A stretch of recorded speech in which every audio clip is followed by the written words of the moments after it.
എറണാകുളം കോതമംഗലത്ത് മധ്യവയസ്കനെ മരിച്ച നിലയിൽ കണ്ടെത്തി. രാജനെയാണ് വീട്ടിനുള്ളിൽ മരിച്ച നിലയിൽ കണ്ടെത്തിയത്. സംഭവം കൊലപാതകമെന്നാണ് പോലീസ് പറയുന്നത്. വിവരങ്ങളുമായി അബ്ദുൾ റഹീം ചേരുകയാണ് അവിടെ നിന്ന്.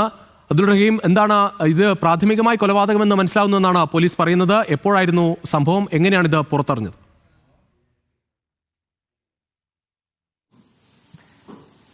രുചിഷ്, ഇന്നലെ രാത്രിയോടുകൂടിയാണ് ഈ സംഭവം നടന്നത് എന്നുള്ളതാണ് നമുക്ക് ലഭ്യമാകുന്ന വിവരം.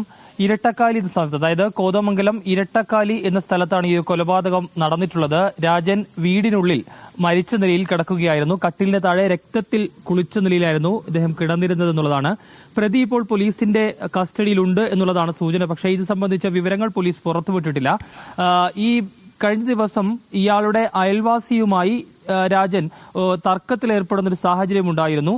ഇതിനുശേഷമാണ് ഇപ്പോൾ രാജനെ മരിച്ച നിലയിൽ കണ്ടെത്തിയിട്ടുള്ളത്. അതുകൊണ്ട് തന്നെ ഇന്നലെ രാവിലെ ഈ തരത്തിൽ വഴക്കിട്ട ആളാണോ ഈ കൊലപാതകത്തിന് പിന്നിലെന്ന് സംശയിക്കേണ്ടിയിരിക്കുന്നു. ഏതായാലും പ്രതി ഇപ്പോൾ പോലീസിന്റെ കസ്റ്റഡിയിലുണ്ട്. ഇപ്പോൾ നിലവിൽ ഇൻക്വസ്റ്റ് നടപടികൾ പൂർത്തിയാക്കുകയാണ്. അതിനുശേഷം രാജന്റെ മൃതദേഹം ആശുപത്രിയിലേക്ക് പോസ്റ്റ്മോർട്ടം നടപടികൾക്കായി മാറ്റും.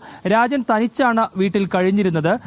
അതുകൊണ്ട് തന്നെ വീട്ടിൽ മറ്റാരും ഉണ്ടായിരുന്നില്ല. മദ്യപാനത്തിനിടെ ഉണ്ടായ തർക്കം ഈ കൊലപാതകത്തിലേക്ക് നയിച്ചിട്ടുണ്ടാകാം എന്നുള്ളതാണ് നമ്മൾ അനുമാനിക്കുന്നത്. ഏതായാലും കൂടുതൽ വിവരങ്ങൾ പുറത്തു വരേണ്ടിയിരിക്കുന്നു. ഏതായാലും ഇൻക്വസ്റ്റ് നടപടികൾ പൂർത്തിയാക്കി അല്പസമയത്തിനകം മൃതദേഹം ആശുപത്രിയിലേക്ക് പോസ്റ്റ്മോർട്ടം നടപടികൾക്കായി മാറ്റും. ഏതായാലും പ്രതി നിലവിൽ പോലീസിന്റെ കസ്റ്റഡിയിലുണ്ട് എന്ന സൂചനയും ലഭിക്കുന്നുണ്ട്. രുചിഷ്.